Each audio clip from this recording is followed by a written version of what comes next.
Okay, looking good. We got a lot of folks coming on here. Thanks everybody for coming tonight. We're just gonna give it one more minute and before we get started. We're very excited to see all of your beautiful faces or your tasteful black boxes with the white writing, whichever the case may be. Um, and some of you I saw just a mere few hours ago um, walking the halls of Albany. So if you were there, it was a fun day, and thank you for being there and now for being here. All right, well, people are still trickling in, but I think we should just get started. So I wanted to welcome everybody and introduce you to a good friend of the New York Heat Act campaign, as well as the Renewable Heat Now campaign, um, John Raskin, who is the president of Spring Street Climate Fund and just a huge supporter of a lot of the work that we are doing now and we've been doing in the recent past. And John is here tonight with a very special presentation that could not have come at a better moment. I know you are all aware we're at this very pivotal moment in the campaign where we have been working so hard for more than 3 years, some of us, on putting into place good gas transition legislation and policy in New York. And we have such incredible momentum this year with all of the work that all of us have been doing. And now that we've gotten the governor's budget. And so in this moment, it is just so important for us to know how to move our legislative allies into pushing this campaign over the finish line and how to neutralize as much as possible our legislative opponents at the same time. And that is something that that John is somewhat of an expert in and is here to teach us everything that he knows in 55 minutes. So I'm very excited to turn the meeting over to our friend John Raskin of Spring Street. Please give him a warm welcome. And I think he's going to start off with some introductions. Yeah, so okay, thank you, Lisa. I would love to do 45 minutes of introductions if possible. I will leave 10 minutes for presentation and 3 for discussion. Perfect. If folks, I do know some folks on the call, but I don't know everyone. Could I ask, I do want to be respectful of time, so it would help me if you wouldn't mind putting in the chat. There's getting to be a bunch of folks on. I want to be careful about timing, but I would be curious just to know who I'm speaking with. I know a handful of you, but please still introduce yourself. If you wouldn't mind putting in the chat your name, pronouns you use, and I would say you're welcome to put in organizational affiliation if appropriate. If you wouldn't mind putting in the chat just one sentence or sentence fragment, what are you interested in talking about, learning about, have questions about that we'll talk about tonight? While you do that, I will figure out how to bring the chat up on my screen so that I can see what everybody's putting in the chat. Okay. Problem solved on my end, but you haven't actually put in the chat yet. And then I will introduce myself and jump in.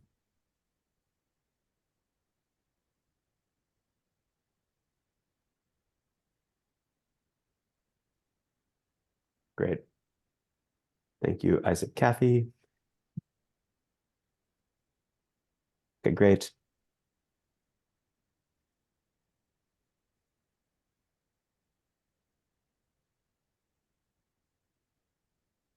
Yeah, great. Okay. Thank you. Great. We're all going to be best friends with Didi Barrett by the end of the call. Okay. Great. Okay, and folks can keep going. I think not everybody has gone, but I'm going to jump in. So let me give just a couple of quick sentences about who I am, and then I have a presentation. Lisa warned me not to do this, but I am going to tell you my presentation is highly interruptible. I have a standard presentation that I usually give in different contexts, and I've sort of adapted it specifically for New York Heat and where we are in this moment. But really, it's a conversation. I think there's folks on the call who have a bunch of experience and have a bunch of expertise, and I want to make sure that we're also sort of facilitating a conversation that can give everybody new perspectives and new ideas, and sort of, I don't know, bring us to as strategic a place as we can all be as we head into this, what hopefully is the home stretch. So I know some folks on the call, but just to introduce myself, I'm John Raskin. As Lisa said, I'm the president of Spring Street Climate Fund. We've been supporting the campaign for the New York Heat Act in a number of ways. But more relevant for this moment is sort of, I guess I'm dating myself, is like I have 20 years of background in New York politics and organizing, sort of on both sides of the fight, by which I mean I started as a housing organizer in Manhattan in my 20s and sort of worked on winning housing policy. I then went to work in the state Senate as the chief of staff for a member of the Senate, for Daniel Squadron, who was then first elected. It gave me a completely new perspective on how decisions are made and how lawmakers think, which I then carried with me. And I was the executive director for 8 years or so of the Riders Alliance, the grassroots organization of subway and bus riders in New York. And so this sort of presentation, which I've shared with various groups who we support and work with, it's sort of drawn from that experience, and it's not meant to be decisive, and it's not meant to, I recognize there are many perspectives on how to do this. And so I just to be explicit about sort of, I'm giving you my perspective. I welcome argument. I'm a Jew from New York. That's how I talk. Please feel free to interrupt. Please feel free to tell me what's wrong. But I sort of recognize that what I'm bringing is from me and from my experience. And hopefully folks can find value in it and can adapt it for sort of what's right and what's meaningful in this moment. I'm going to, if this works, share my screen. Did I succeed? Okay. You did. Great.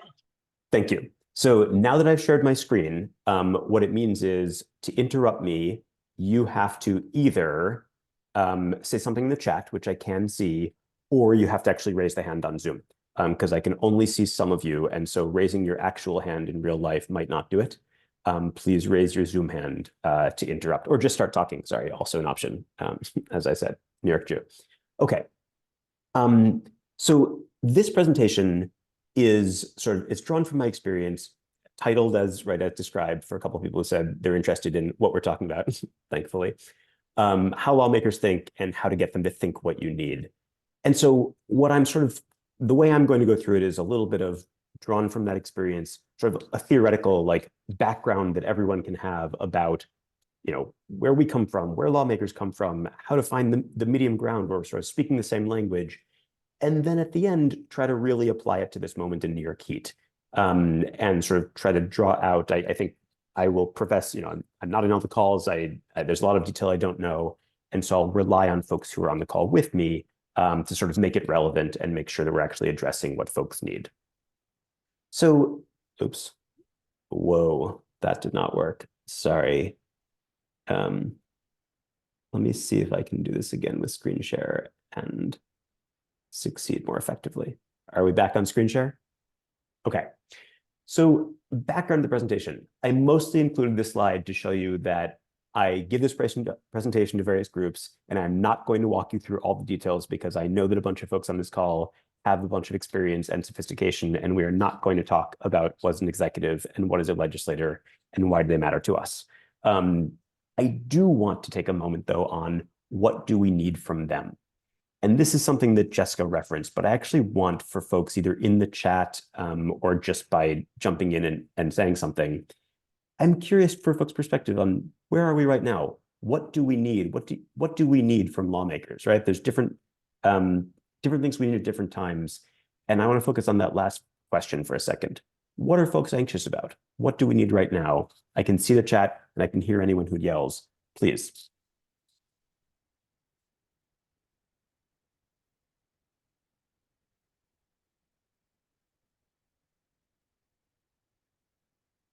Okay. I see Adam and I see Delia, who I might be mispronouncing, right? Getting the New York Heat in the one house budgets. Okay. And then I see, okay. And then I want to take a couple things from what Lisa said, right? I see something in what Lisa said both about being outspoken, right? Turning sort of allies and supporters into champions, but also to be top of mind. And that's a big focus of what I want to bring is sort of how to take what you care about and what you want to have happen and make it top of mind for lawmakers. So just to lead into that, give me a second, right? I'm curious what folks think of, right? We're not the lawmakers. We are working outside outside the government, outside the political system, trying to pass a piece of legislation. When we go and talk with lawmakers, right? There was a mini lobby day today. There was an enormous lobby day a couple of weeks ago. When we go to talk to lawmakers, what's on our mind? What are we thinking about? Especially if anyone's willing to take the risk and say it out loud. I would be very curious to hear. There's no right, I don't have a next slide that's the right answer, so you have to actually fill in the answer. What's on our mind?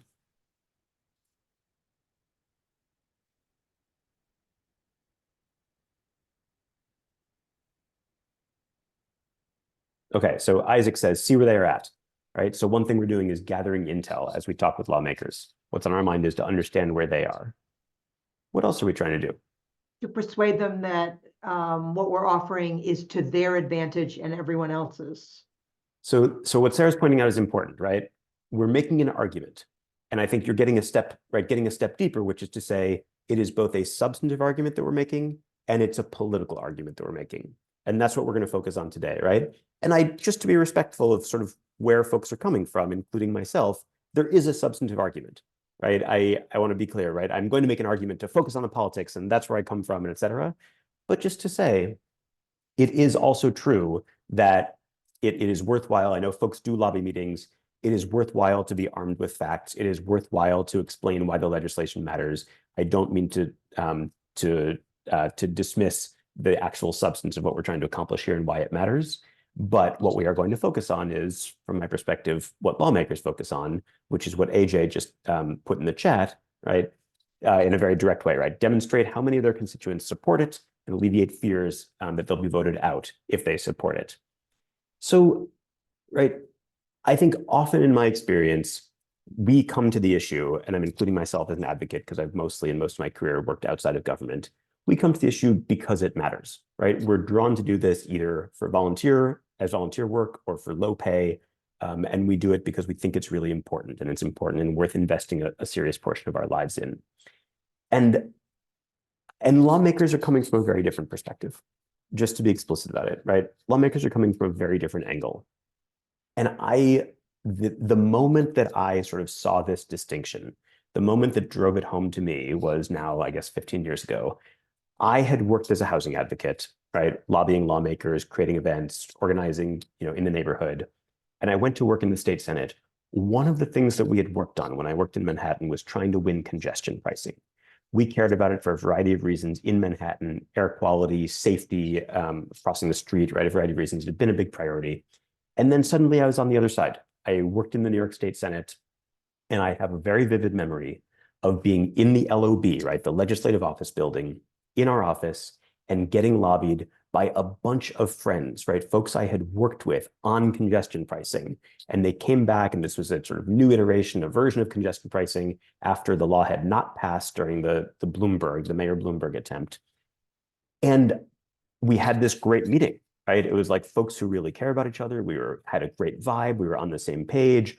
Different organizations who all knew what they were talking about and sort of represented the interests of transit riders, et cetera. And the most vivid memory I have of the meeting is that when the meeting was over, I immediately recycled all of the pieces of paper they had given me and moved on to the next thing. And I want to be clear, that was not out of disrespect. These were actual friends. These were people I genuinely cared about, and it was an issue that I genuinely cared about. But what had happened sort of structurally in that transition was suddenly it wasn't my job to push for the issue anymore. It was my job to take the perspective of the lawmaker. And so that's where I want to flip to sort of the lawmaker's perspective, right? That was my moment, and others may have other moments of being like, oh, this is a very different world, and they're thinking about something very different. We're thinking about substance, we're thinking about strategy. What are lawmakers thinking about? Out loud, if possible, in the chat, if not. Getting reelected and becoming more powerful. And who was that? I can't see who said that.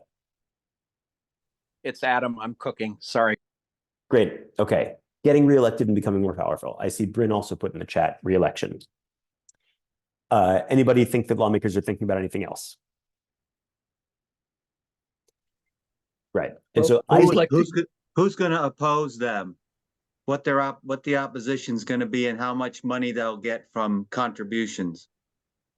So look, I think these are all elements of it, right? Sarah's adding something interesting, right? Internal power. So these are all elements of what lawmakers are thinking of. And we'll go through this part quickly just because I think folks are already there. And I want to make sure to get to the more substantive, interesting part. The only point I want to make here, right? I totally agree with what folks said. And then we're going to talk about what that means and what's actually on their mind moment to moment. But first part is I totally agree with what other folks said in the chat and out loud, right? Lawmakers are thinking of themselves. They're thinking about how to get reelected, thinking about how to get ahead. And how to get ahead could mean, right, someone is a member of the state assembly and they're thinking about how to become the Brooklyn borough president, or they're thinking about how to become the county executive, right? It could mean that somebody is, I think as Sarah put in the chat, right? Someone's in the state assembly and they want to figure out how they're going to become a committee chair, or how they're going to become a member of leadership, or how they're going to get other folks to support a priority of theirs that's going to help them in their district and help them get reelected. The only point I want to make here is, and this is something that, I don't know, I feel like I took away from my experience in Albany, is it's the third thing I put, the third bullet here, even the really good ones. And here's where I'm talking about folks who are friends, folks who are allies, folks who we think of as the champions for our legislation. It's just to make the small note to say, in order to succeed, right, the folks who are driven to work in government because they want to do good, to succeed at that work, they have to play the same game as everybody else. And hopefully that's the reason that I sort of recycled those sheets of paper in 2009, which I still remember so vividly, is I believe deeply in the legislator I was working for. I still believe in him. We're still close. I believed in why I was doing it. But I had to worry about the same things that everybody else working in government had to worry about, because in order to accomplish anything that we genuinely cared about, we had to play the same game.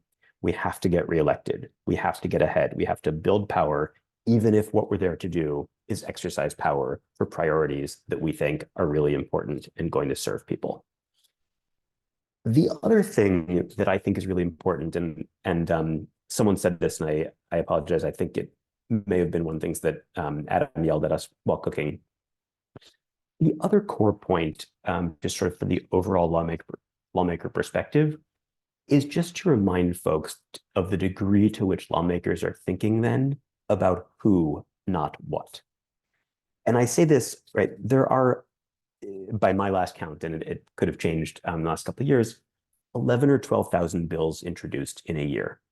And what a state lawmaker does is have a million 2-minute conversations, right? I put 15 minutes because that's a formal meeting that you schedule.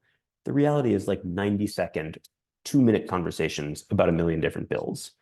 Another vivid memory is sitting at my desk in Albany and having, someone come in to lobby me about, so I was the chief of staff for the state senator, someone come in to lobby me about the stop signs that go out on the side of school buses. And there was some new rule or some new law that was proposed that would either require more or require less about those stop signs on the side of school buses that extend. And then they left, and the next person came in to lobby me about a housing package that I'd never heard of. That was like some comprehensive deal that they were pushing for that involved all the, and I remember sitting there being like, look, I'm a smart guy. I care about this stuff, and I can't follow what anybody is talking about. It's too much. I'm drinking from a fire hose.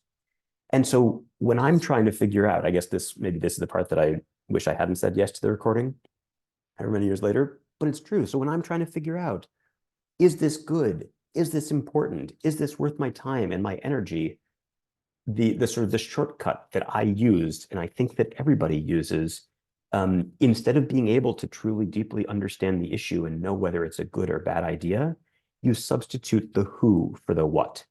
You figure out, right, that serves both your interest in being responsible and smart and doing a good job and figuring out who's vetting all this stuff for you and who you can trust.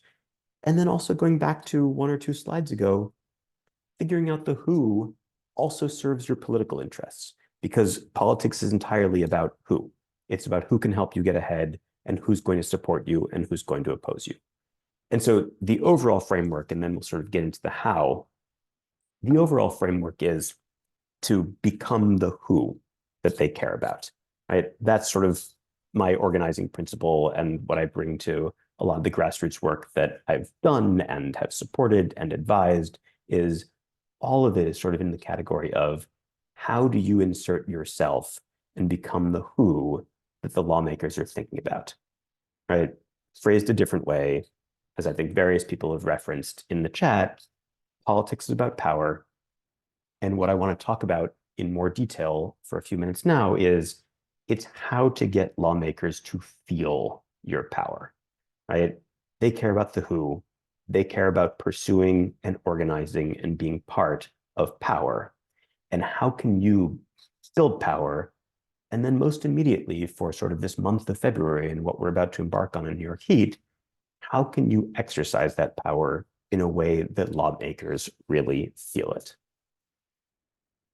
And so I'm curious, I think we'll get into some details, but my overall take, I think there's some stuff that folks here are already doing, right? And I put that under long-term relationships. From the folks who I know on this call, it is a significant focus of folks' work to build that power, to build relationships, to build up a strong organization that really represents a bunch of people. I did put on here, just to be explicit about it, there's also money power, right, which tends not to be the power that our grassroots organizations have access to. But sort of building people power. But I want to take a moment, right, and actually let me take a moment to ask, as you're building people power, what does that give you the ability to do? Right? What is, I guess it's my way of saying, because I'm throwing around the word power, and I think a couple other people have as well. I want to take a moment, this is my community organizer brain, to ask folks, what is power? Right? We say we're building power. What is power? Anyone?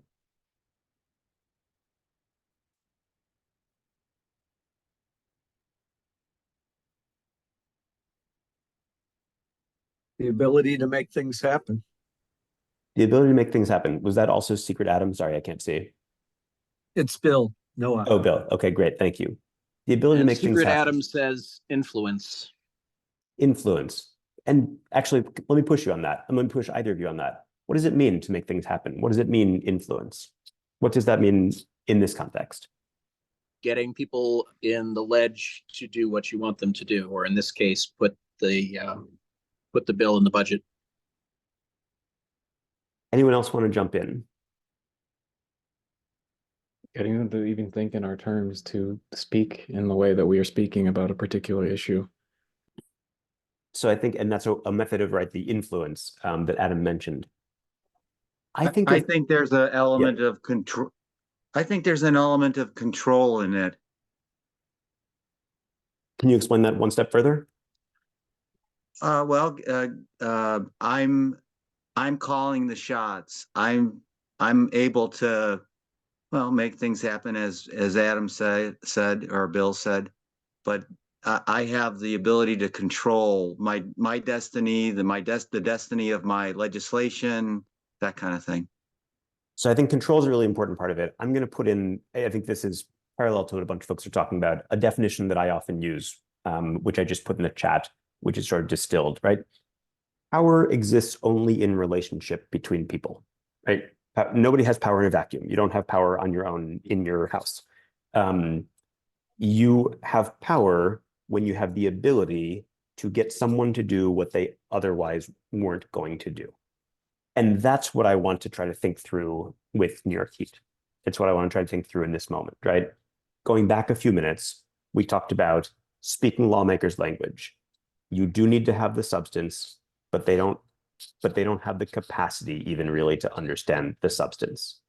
You need to instead have power, right? You need the ability to get them to do something they wouldn't otherwise do. And going back to the specifics of this moment and what people have brought, what that means is for folks who support the bill and are in the legislature, we want them to become champions of the bill. right? We want them to speak up.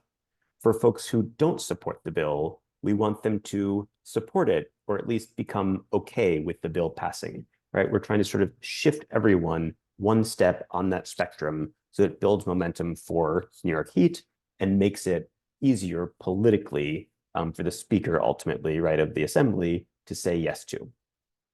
And so now I want to switch. Yeah, Bryn, please jump in.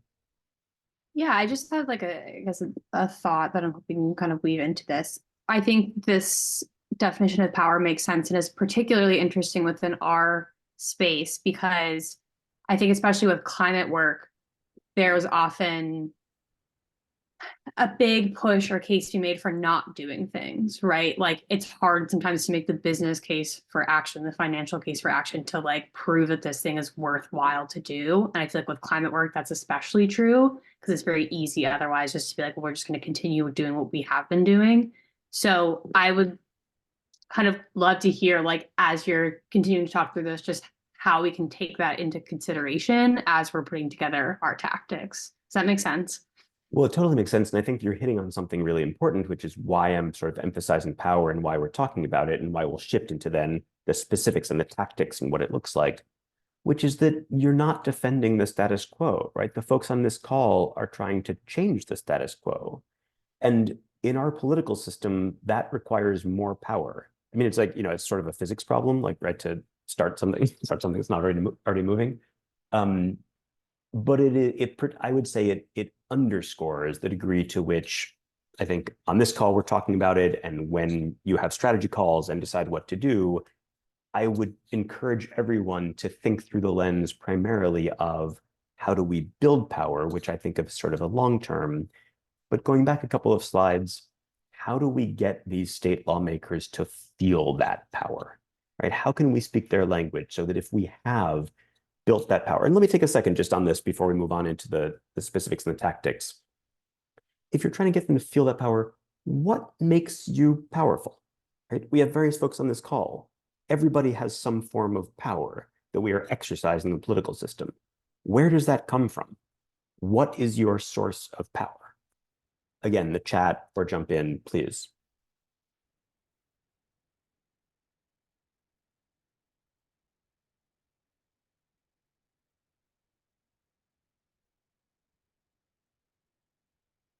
Okay, I see Molly say knowledge. I see Diana say number of supporters. I gotta jump in. I think one place the environmental movements struggled with is really flexing electoral power over time. How many people are going to vote on climate versus, housing affordability, for example. That's a tough one. And That's so I can't see who's talking, and that's my fault, but who was that who just said that about the electoral strength? Isaac. Isaac said that. Okay, great. Thank you. So look, I see people in the chat saying, and Isaac sort of critiquing a variety of the, I think, things that are basically in the same category, which I want to validate just from my experience in the legislature. Your source of power, our source of power, primarily is not money, right? It's primarily people. And just to be very explicit, going back a few slides, and I thought that it would be a little bit too basic, so I didn't make it explicit on the screen. People vote in elections. I just want to, right, we're talking about what lawmakers need and what they're trying to accomplish and what they're thinking about. When they think about who, right, they're both thinking about who do I trust, right? Who do I trust to say what's a good idea because I want to do a good job here and be responsible. But they're also thinking about who do I need? Who do I need in order to get that next thing I want? Re-election, leadership post, election to a different office. Who do I need? And I would say, right, they do need money, they need, et cetera. But the primary thing that elected officials need is they need organized groups of constituents. They need people who are organized into institutions that they believe are going to last over time, that represent and can organize a lot of people, and that are going to reward them and help them if they do what these groups of people want, and who are going to cause them trouble and punish them if they don't do what these groups of people want, right? To sort of try to weave that thread together. I believe that is how you translate the organizing work that you're doing to represent many people and be speaking for many people into the type of power we talked about in the chat, which is the ability to get someone to do what they otherwise wouldn't do. That if you really do represent a bunch of people, you have both a carrot and a stick. You have a lot of people who the state lawmaker in this case wants to keep happy, and you have a lot of people who the lawmaker does not want to make angry. And what I want to talk about now for a few minutes is how to show them that that's what you have. Because, you know, I sort of said earlier, I think somewhat dismissively, like we had a meeting that had good vibes and it didn't do anything. There's another way in which I'm saying half tongue in cheek that politics is about vibes. Politics is not rational. None of the lawmakers are counting the number of people who you have in each of your groups. They don't have the capacity. They don't know. And so they are instead trying to figure out just from what they see and feel, is this a group of people who I have to care about? Is this a group of people who has power, right? Should I be doing what they want, even though that's not what I was going to do otherwise? And so right now, as sort of we head into this important final stretch for New York Heat, I want to take a few minutes and then of course we'll pause for discussion, but really to focus on that question. How do you get these lawmakers, right? You've said, and I think Lisa and Jessica said at the beginning, we want to take folks who are on the bill and make them champions so we can get the speaker to put it in the one house budget. We want to take folks who are not supporting the bill and make them supporters, right? Trying to move everybody one step further. And I'm arguing you have to exercise power to do that. And so right now, the question on the table is, how do you get lawmakers to feel the power that you have spent all this time building? And there's a couple of principles that I want to talk about on this page, and then I'll go to the next slide and we can talk specifics. The principles are what I put under short term here. This is the stuff, again, speaking from personal experience, that got my attention when I was working in the state legislature, and I saw it get other lawmakers' attention. Number one, public, public, public. By which I mean, right, that example that I referred to earlier of having a great meeting where we talked about an issue that I personally cared about with people who I valued and trusted, that meeting happened privately. That was in the legislative office building. And that is the reason that I never thought any further about it, because I didn't feel the power of these groups. The groups I was talking with actually did have some power. They represented constituents, they represented some business interests, they represented, but that's not what came through to me, and certainly didn't make it through to my boss, who is a member of the Senate. We didn't feel the power. And I'm arguing in this moment, it's because that conversation was private. And so if you want lawmakers to feel the power, if your power comes from having a lot of people and being able to speak to a lot of their constituents about something that those constituents care about, you need to show that to the lawmaker by having that conversation in public, not private. The other sort of general principle that I want to mention, sort of as a takeaway from my experience, is personal. I'm a little bit inspired by like location from the real estate industry, but also like I'm not super subtle. And so I know repetition is valuable. Personal. By which I mean, as a contrast, and I put this example at the bottom of the screen. When I worked as a chief of staff in the state Senate, right, we're talking about one meeting of many that I never thought about again.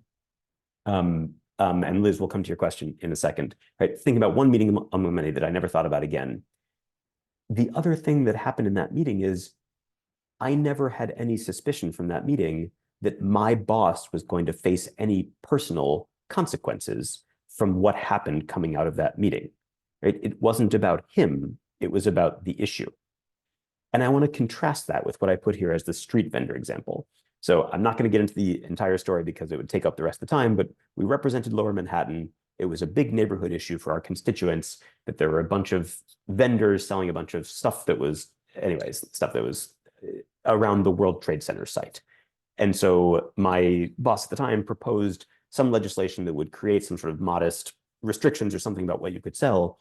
But there was a large organized group of people street vendors, right? Vendors of fruits and vegetables, vendors of all sorts of things in neighborhoods around the city who saw that legislation, which was really intended for our little neighborhood problem, as a threat to them. And talk about public and talk about personal. We held an event to introduce that legislation, expecting only the local neighborhood newspaper to attend and no one else to care. And a group of street vendors angrily crashed our event with their own press release, their own cameras, their own group of people saying that what we were proposing was going to be harmful to their constituency. Now, was their constituency particularly important in our district? I mean, probably not, right? Probably not, mostly based in Lower Manhattan. But elected officials, A, are always thinking about the next step, are thinking about how they're perceived, and B, elected officials are feeling what they see. They're not doing the math. And so that was a moment that stuck with us. That caused an emergency, right? The behind the scenes lobbying meeting in our office never caused an emergency for us, where we had a bunch of conversations about what to do to solve that problem. A bunch of street vendors in public crashing an event with camera, having a press release that named my boss as someone who was going to cause them trouble, that became an emergency. Led to a bunch of conversations, led to a bunch of meetings with them, in which we did then have private conversations about what they needed and how we could change the legislation, et cetera, et cetera. All those conversations only happened and only mattered because they had publicly crashed an event and they had personally named my boss as someone who could harm their constituents. And so that leads me to sort of what I want to advise, and then we can sort of have a discussion about this current moment is, right, going back to what Liz said and what Adam said in the chat. In my experience, what does that mean, right? If you want to gain traction, if you want those lawmakers to feel your power, what do you do? So I put it on the screen, and this is, right, this is, take it for what it's worth. It's one person's experience. Do public events that engage real people, right? Something that invites members of the public, something that hopefully is open to news media, something that is not you speaking privately with the lawmaker, but instead you creating a platform and a moment in which the lawmaker, and that gets to bullet number 2, in which the lawmaker is having communications with the general public, with many, many people. And that's the sort of number 2. Name the lawmaker, good or bad, right? I think Jessica raised at the beginning, how do you turn allies into champions? My argument here is it's actually the same thing. The words sound a little bit different, right? Someone who's an opponent, you could blame them and you could demand something of them. And someone who's an ally, you recognize them and you appreciate them.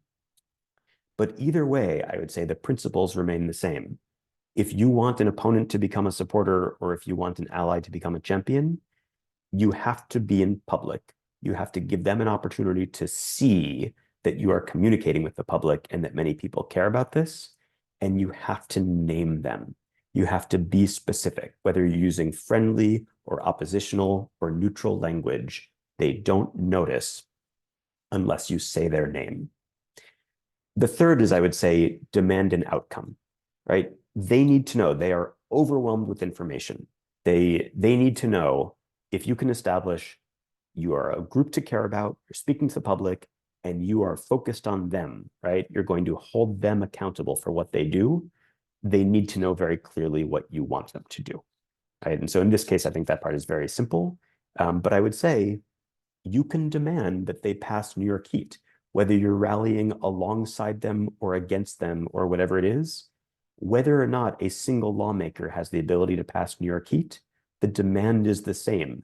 You can hold them accountable for whether it passes. The final thing I put under do, and it's something that I've talked about with various of you privately, is if you want to get lawmakers' attention, it's really valuable to create conflict. And there's a number of ways to do that, right? Going back to Liz's question from the chat, and actually to Isaac's point about discomfort and going outside their experience. There's something that we need to have happen that has not happened yet.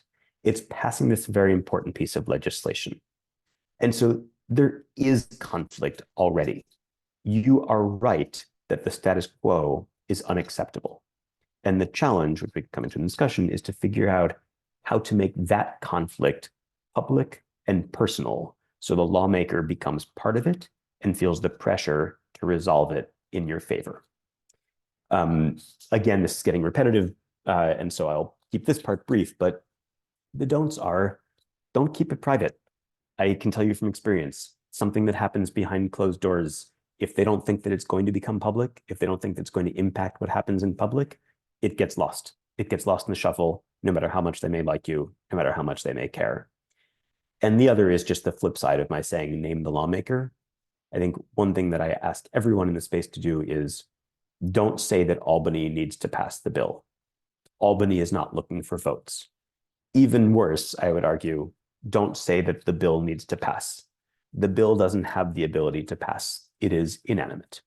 Lawmakers are the individuals who are making the decisions about whether to pass it, whether to vote for it, whether to speak up for it in the conference behind closed doors because they feel pressure to make sure it does pass and they want their name on it, or they want you to hear through the grapevine that they spoke up for it, right? All of these are actions by individuals, and it comes back to the importance of naming those individuals. Friendly, unfriendly, neutral, whatever it is, if you want them to care, you have to say their name. And to conclude, before we sort of get into questions and discussion, I see a few things coming up in the chat. The final points that I want to make are just to try to apply it to this moment. And I think I saw a couple of these questions in the chat, right? You, right, this coalition, as well as some allies working on New York Heat, have really had an enormous success. The way I'm thinking of it, you can characterize success however you want. What I mean when I say that is, you have made this piece of legislation a central question of what's going to happen or not in Albany this year. That is an enormous accomplishment. It has taken years of work to get to that point. And I think maybe Lisa in her welcome said sort of like, what do we do in the home stretch to actually then bring that? So just to note, right, there is a lot of work that you have already done and other folks who are not here tonight to get to this point. And so thinking through how to sort of maximize the actions we can take in the coming weeks to make sure that we're as effective as possible in trying to get over the finish line. The only things that I would put on our radar, and then we can do questions and discussion, et cetera, are working from these principles, be in public, name the lawmaker, right? Engage them so they feel your power. Maybe I weight this too heavily. I go for events. You go for, right, for in district, right, get out of Albany. I think, sorry, just to be clear, the January 23rd mobilization in Albany was great. I do not mean you should not also be in Albany, right, super important. But as a complement to that, you got to be out of Albany. You've got to be in their district or near their district or somewhere where they can feel that you are actually representing their constituents and organized groups of their constituents who know what they want and are going to hold the lawmakers accountable.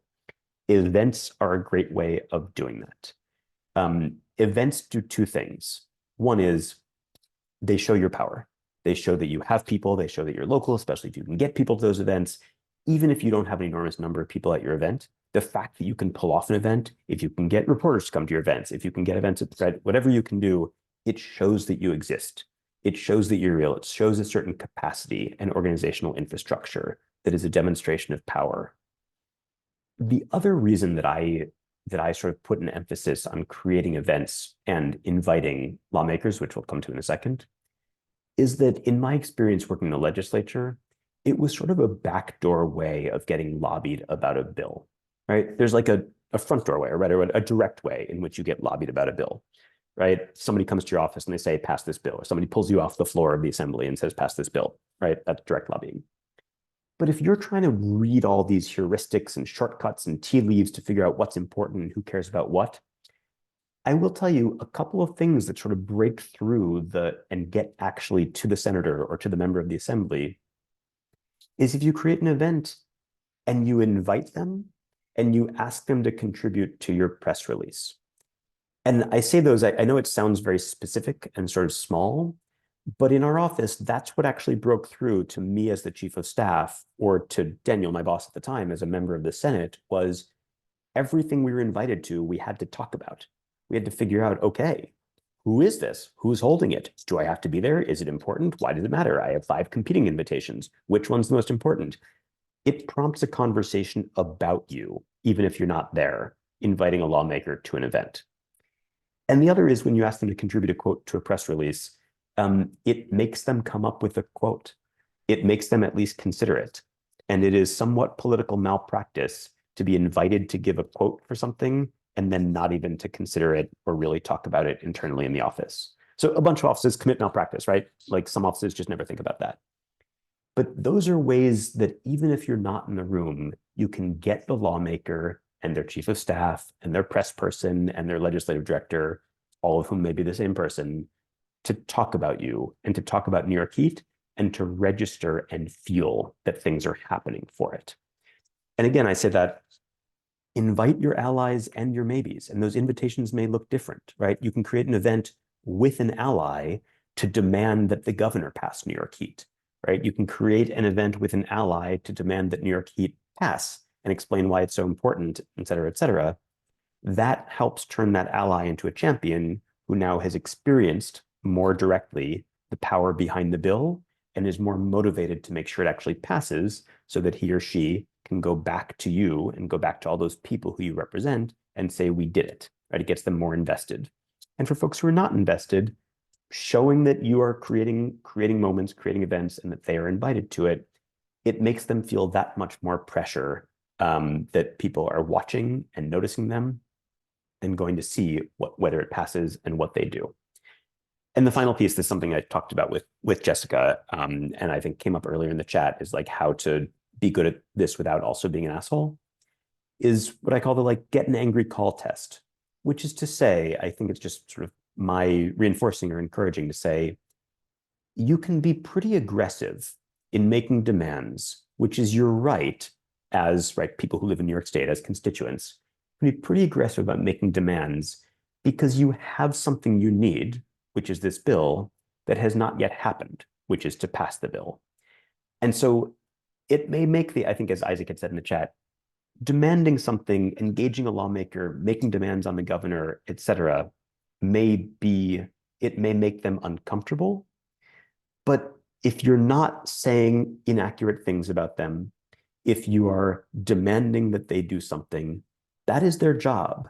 And if you push it, as long as you believe in what you're doing and you believe you're right and you're not acting inappropriately, I guess I'm just encouraging folks, you can push pretty aggressively in public to demand that a lawmaker pass the legislation. And hopefully you get that angry call from them or from their office saying, why are you out there demanding this? We support the bill. Why are you being difficult? Because A, if they call you angrily, it means they noticed you, which means you have power, right? They care about you enough to call. But B, because they haven't done the thing that you're asking them to do. And to exercise real power, you need to remind them of that. Even friends, even allies, right? Folks who you can engage in positive ways, they haven't done their job. They haven't passed the bill. And so for the next month, 6 weeks, kind of, in this home stretch, I think just to conclude my portion and then questions and comments and discussion,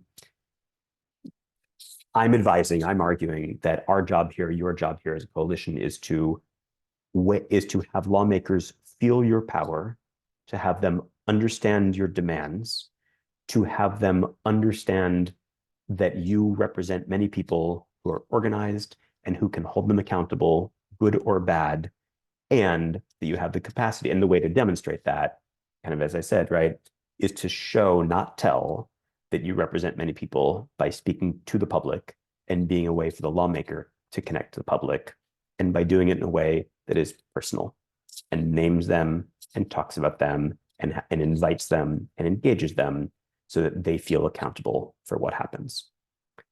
I'm having trouble moving the screen into the next. Okay, but the point is it's done. And so that is my argument.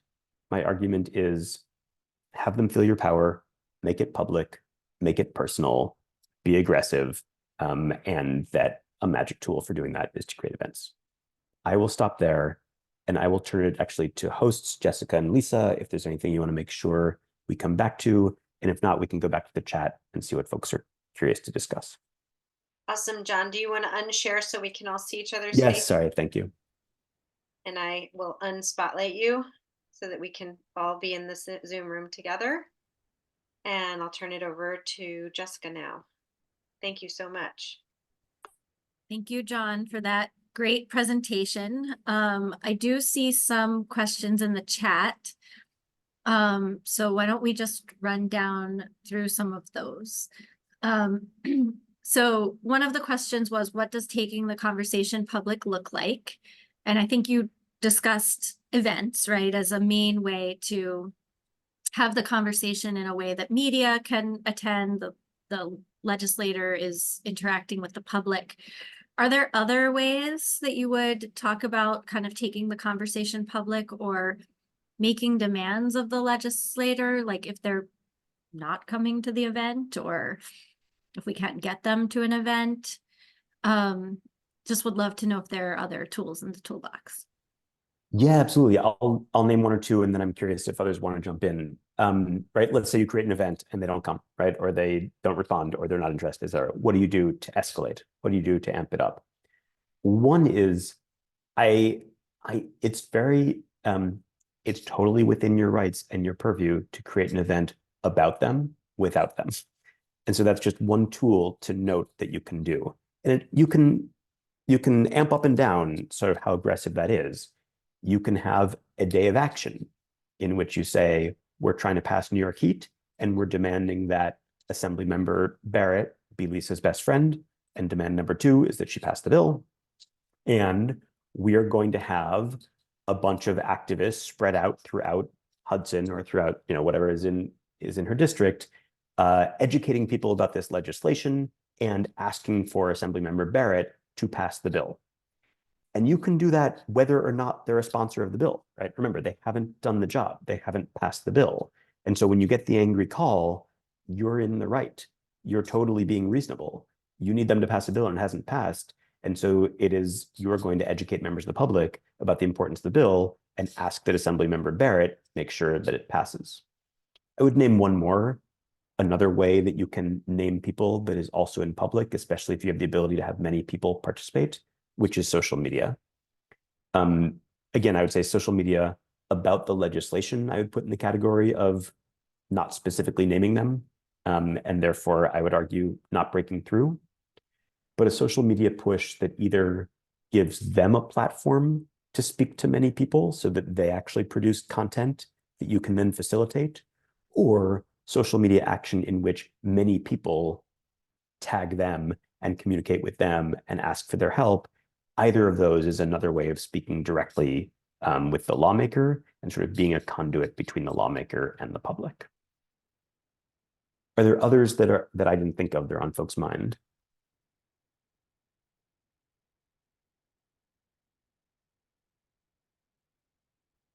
Yeah, I've got something. I just kind of I always like to think like, what can we do that's creative and different? Because it does feel I'll say there are moments when it feels like, and to some extent, the budget season is just pound, pound, pound. I like the idea of thinking about creative tactics. And I don't have any clever answers, but it's kind of like, again, like what's outside the box a bit, outside their experiences, and so like we've been talking about this like last year on Valentine's Day, we handed out flowers. It was a really smart action, really strategic, and got people talking and built the buzz kind of around our bill. And I really credit to, I think, Lisa, Andra, and a bunch of others, Jessica too. I'm sure many played a role in that. So it's like just thinking that's the way that I would hope that we can think about this as a movement, is like what's creative, like, and I don't have all the answers either, but that's just, yeah, that's what's been on my mind, and would love your thoughts also. Look, I agree with that. I think what Isaac has started talking about there is a little bit 200 level, right? And they or whatever, 300 level, and the 100 level is have a good bill and do a bunch of lobbying. The 200 level is sort of, my argument is the 200 level is create events, be public, have the lawmaker think that you are their way of speaking with many people, and the many people are going to notice what they do, name them, right? Have it engage them. And the 300 level is to make that creative, right? And I agree with that. I think it's important. the one connection I would make on that, and then we can move on to other questions just to respect time, is creative and sort of as a way of shaping the creativity, go back to your core message, right? If your core message for the legislation is that we're going to save families, save money over time for millions of families because we're avoiding lots of unnecessary expenditures on a gas system and maintaining expensive pipeline, et cetera, then talk about what you're going to save folks. If your core message in this context is climate change and people care about this, it's an existential threat, then figure out how to make the creativity about your core message. Right, whatever it is that you think is going to exercise that power as a way of communicating with the public, it's a way of structuring the creativity. It doesn't answer the question, but it gives you sort of a starting point. And Jessica, I'll ask you to moderate sort of other questions or anything you want to highlight. Yeah, feel free, folks, if you have any questions, feel free to raise your hand. Feel free to just blurt it out or put in the chat any additional questions that you have or ideas for the Jessica, I coming put month. a question in the chat. I would love to hear from John any suggestions. Maybe this is 200 level, but how to show like that engagement of real people and how to hold public events in especially this kind of like post-COVID era where many things are now being virtual as opposed to in-person IRL. Yeah, look, it's a great question. So I'd say a couple of things. One is, going back to Isaac's point, right? Sometimes I would say break the mold, don't be virtual, right? Actually do an event that is in a real place with real people. Right? I think that is a way that is now actually a little counterintuitive and unexpected, but also takes more capacity. And right, I understand there are challenges to that. Another thing that I would actually advise, and this is a semi-direct answer to Bryn's question, is specificity is also a way of breaking through the kind of the generality of like everything going on in the virtual era and sort of 11,000 bills introduced in a year in Albany. And so specificity could look a couple different ways. One is geographic specificity, right? So I would recommend local, and I know that this is some stuff that you're working on already, so I'm a little bit more endorsing than I am coming up with new ideas, but like local events, regional events, even if they are virtual local events or virtual regional events, they bring a different kind of accountability. And if you have the capacity to pull that off, if you have allies, members, coalition partners in a region who can make something real, who can have a bunch of faces on a Zoom, who can have a bunch of organizations that have that power, that are naming a member of the assembly, even in a friendly way, working with them and exercising that power. I think specificity matters, either geographic specificity, like really tied to that assembly member's district or neighboring districts, or issue specificity, right? Constituency specificity. This bill is going to help this type of family. This bill is going to help this type of person. And we are doing an event to talk about that. Whatever it is that I think the more specific you can be, that certainly applies to lawmakers and naming them, as we talked about earlier. I think it also applies to breaking through and getting noticed and getting attention. Great, thank you for that great question, Bryn. So I know it is 7 o'clock. And I just want to thank you, John, so much for your time tonight and for putting together this excellent presentation and helping us think through the next phase of the campaign. I'll just let you all know that John is really great at coming up with ideas on the fly. So if you're struggling to figure out how to sort of deal with a specific legislator or put together an event, just let me know and I can connect you with John. John, I hope it's okay that I'm making that offer. Ex post facto approval. Yes, great. And we will be seeing all of you very soon at the next Renewable Heat Now call tomorrow morning and beyond. So thank you all so much for your time tonight. John, do you have any final thoughts you want to say before we close? Yeah, let me do one quick, oops, if this is working. Oh, okay. It's not working, so I'm not going to be able to go back to, so I'll stop the screen share. the final thing I was going to say is just to say, as I said at the beginning, and I meant it, I think this campaign and this coalition and other folks who are allies have really been doing the right work that has gotten the bill to this place and gotten the campaign to a real place of strength. And so just to be explicit and to reinforce, a bunch of what I talk about tonight is not trying to redirect folks away from what you're doing, but instead to try to give my 2 cents about how to shape it most effectively. But generally, I think the track that you're on is the right one. And if you're able to use any of this experience to sort of hone it and sort of be as precise and be as engaging and be as threatening and be as accountable demanding as possible in these final days, I think it would be a great thing for the state and the world. So thank you all for your work. Congratulations on where you've come. And thank you for having me tonight to talk it all through. Thank you. Thank Good you. night, Have a good night. everyone.